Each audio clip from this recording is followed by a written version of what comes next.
The Grudge is the newest American remake to come out ever since the 2004 one launched a trilogy of Grudge movies based off of the original Japan Ju-on Grudge movie. Oh wait, actually it's not really a remake, it takes place around the time of the first Grudge movie, but they don't really utilize that storyline for this one other than just they had someone go to that place and then bring it back to America and the curse is reborn in America, so you almost didn't even really need to set this in the Grudge universe because there's barely anything that really reminds you of the Grudge throughout other than they borrow a lot of the key ideas. But honestly, none of that really matters. Basically, someone went to that house, came back to America, and now the curse is spread again over other different time periods, just like in the other film. But despite this being the first horror release in January, which usually is a horrible, horrible sign, I actually went into this with some expectations because although it is Sony and Screen Gems and they have released a lot of bad horror films, I actually went into this kind of excited because the director and writer, Nicolas Pesse, I hope that's how you pronounce it, if not, I'm sorry,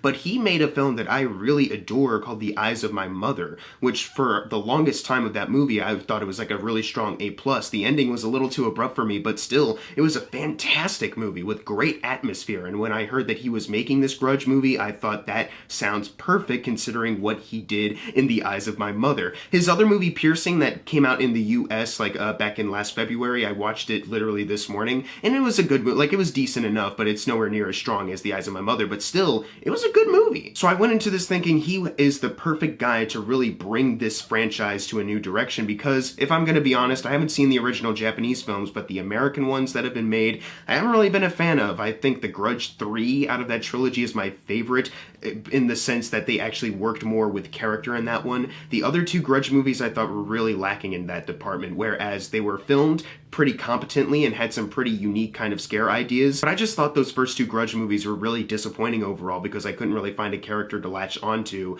and I was just kind of indifferent towards them. Even The Grudge 3, despite that having the best use of characterization, I'd say I give it the same grade of a C- because the scares in that one are horrible. So I was thinking that this guy could really make the best American Grudge film that we have gotten so far. At least something that could at least get us in a new direction, a new unique path to make something really scary and hopefully kick off the new year, new decade right? Well, unfortunately, this guy, who I admire a lot, made the worst American Grudge film that we have gotten so far. I don't know how that's possible, but here we are. I don't think this movie's completely awful, though, like complete F-level horrible. There are a couple redeemable things about this movie that I think he actually put into this, because one of the things that I mentioned before, one of my big problems with the other Grudge movies are the characters. In this one, you can definitely tell they attempted to put character drama for all of them. The ones that I thought worked, John Cho's storyline, I thought that was genuinely kind of a sweet thing, and though it doesn't really last that long because we all have to make time for several different storylines, and though the character eventually starts making decisions that I thought were really stupid and didn't really make sense, it was just for the sake of horror, I still thought that the drama with him and his wife was at least sweet enough, and it got me to care about him at least. Another thing that I liked was Jackie Weaver's character, mainly because she gets started in this storyline that I thought could have been really interesting to see how they develop it, and she has 3 moments of humor that were intentional and they worked for me, and it actually got me to genuinely kind of laugh at. But unfortunately, with these new additions being made, actually trying to give these guys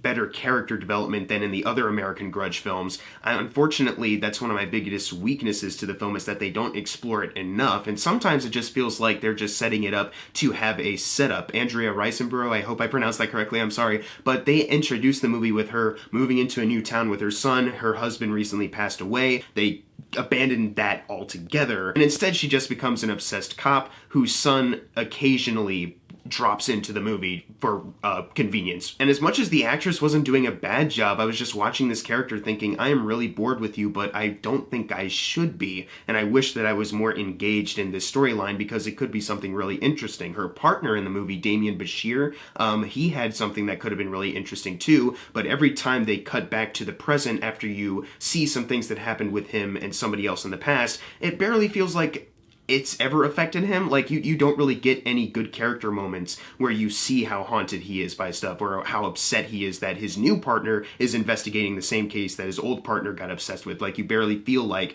that's even a thing with him. There's like one scene where he's supposed to get more dramatically involved, maybe have a big explosion towards her, but instead the actor is just like, whatever. Like, that's just kind of the tone that I got from him. And as much as I don't think anyone does a flat-out terrible job in this movie, there are still some moments where I thought the acting was really wooden for a lot of it. There are times where they're trying with the limited material, but then other times I just felt like no one really cared that much about what they were doing. It just kind of seemed like it was obvious that they knew there wasn't much to go off of anyways. As I mentioned before, I like Jackie Weaver's presence in this movie because her character, I genuinely kind of felt at least some humor towards her, and I thought she played the part well. And her storyline involves Lin Shaye, who, when they first introduced her, I was like, okay, when they flash back to the past, this could be something really interesting to explore, because it's not a bad scene the way they first introduce her. But when we do flash back to the past, you don't really get a sense of normalcy before. Jackie Weaver's character gets kind of dropped off, like, in between mid and definitely crazy Lin Shaye, so it just kind of feels like everything interesting about that gets breezed over really quickly, and I feel like that has a lot to do with maybe a mandate from the studio saying that this movie has to be an hour and a half, because that's this movie's length,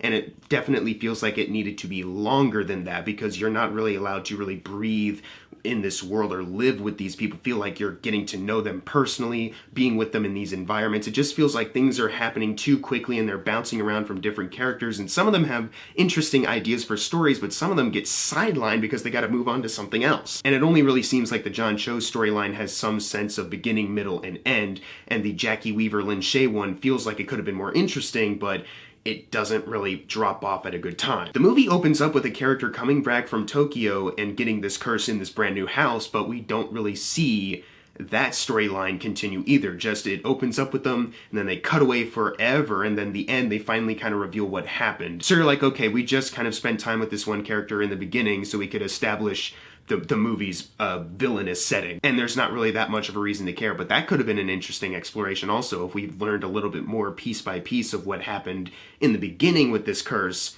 instead of just introducing it, cutting away forever, and then finally giving you the end bit that happened earlier, but it doesn't really have any relevance on what's going on because the character is doing something that doesn't require this information at the moment. This movie has a couple good shots where there are no noises being made. John Cho turns around, there's a little girl where Pete didn't see beforehand, no noise is made there. There's one moment where you think you can maybe see someone in the window where someone's standing outside. That was kind of cool. There's one shot where someone's walking by a door frame and there's a shadow just back there. No noise is being made. Those are my favorite kind of scares, at least in this movie.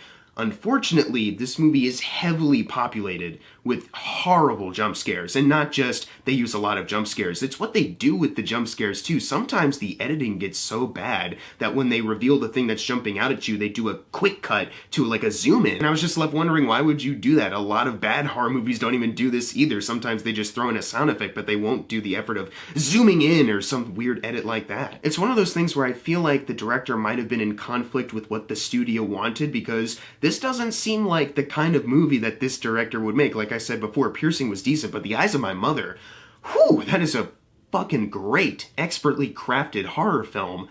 And this doesn't feel like he made it at all. It feels like they got some bum off the street to make it. And I don't want to bring the dude down by saying that. I'm just saying that it feels like there was maybe some kind of conflict going on with the studio, because Screen Gems is known for putting out quality movies like this. It just feels like he wasn't attached at all, but his name is there. There's no reports on any behind-the-scenes drama, so all I can really do is speculate, but I wouldn't be surprised if that's what happened, because a lot of this just feels very studio mandated. The way even the end credits popped up too, the way this movie ended, it feels like an indie movie guy doing it. It felt like The Eyes of My Mother ending, almost, just a little different, but almost the exact same.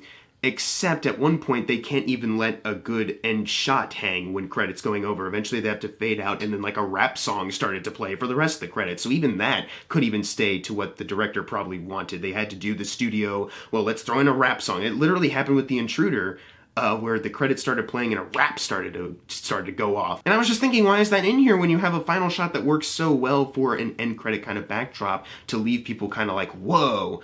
But even then, the rest of the movie doesn't really support having that kind of ending, so I don't even know what I'm arguing for anymore. As much as I really want to buy into the Grudge movie's premise of jumping through time with certain storylines, everything's kind of connected, all of these characters just unfortunately don't support each other. A couple of them shine through, but not all of them. And there's certain things they do in the story that I just thought were really dumb. There's one moment where Andrea Riseborough visit someone who has been affected by this place. And she leaves after talking to him, after he says, I'm gonna burn that place, you should burn it too, something like that. And 2 minutes after she walks out of the building, she walks back in, and the guy already found a way to claw his eyes out, and it's all bleeding, but last time we saw him, he was like chained up onto a table because she was at like a mental ward. So the guys who got him out just missed the chance of him going to his eyeballs and scratching them out. Also, the way he does it, if you already had the guys cuff him to the table before Andrea Riseborough even showed up, wouldn't you also have like a good security team going like, okay, we can't let him do anything, so just surround him when we uncuff him? So why was he able to do this, especially so quickly? Also, the makeup for the burn marks around his mouth looked terrible, and it was really, like, I saw this with friends, and whenever he talked, he was like, man, that looks really bad. So overall, I can admire the director's attempts to have some subtle shots here and there. The John Cho storyline isn't bad. And Jackie Weaver, I thought, did a fine job in her role out of everyone else. I thought she at least stood out a little bit more. And there is some potential with how they started out that storyline with her. But unfortunately, I have to say that I have a lot of issues with the way not only the story was overall crafted, but how rushed everything felt, how poorly edited it felt too, and how a lot of the scares are just plain terrible. And I wouldn't say they're like as bad as like the Grudge 3's scares, because the Grudge 3 had a lot of really bad ones and they haven't really aged that well since 2009. But even then, like, this one doesn't really do that well with what they have either. It doesn't feel like the same guy made it. It definitely feels like a studio just made this themselves and then they were like, just attach this guy's name to it because he has some indie recognition. And that feels really scummy the more I kind of describe how bad this movie was and how it doesn't feel like one man's vision. It just feels like, well, we got a script, we can pick a guy from indie obscurity to do it. Whatever, make them do whatever we want. I'm gonna give The Grudge a D+. There's a couple things that I can commend the movie for. I can't say it's overall completely terrible, but it really does feel that way at a lot of times. There's some pretty obvious foreshadowing near the beginning that goes in with the lazy writing. There's certain things that you can call out as it goes on, so it drains your suspense. There's certain things they breeze over story-wise that you're just kind of like, I wish we could spend more time with this. Why did you say this? Can we elaborate more on what you mean by that? Stuff like that. I was just really let down by this movie overall. I hope Nicholas Pesce, once again, if I'm mispronouncing that, I'm sorry, but I hope that he can bounce back with something like The Eyes of My Mother soon, or even as decent as Piercing, because like I said, I actually found that movie enjoyable for a bit. I hope he can bounce back with something really cool eventually, because this is not really doing him any favors. Not even if you're like a horror fan, I think you'd watch this and go, man, that is really lame. Like, look at how the jump scares are edited. They're terrible. But if you've seen The Grudge, leave in the comments below what you thought of it, and as always, thank you guys for watching. Make sure to subscribe. I'm Jackson Fulcher. See you guys next time.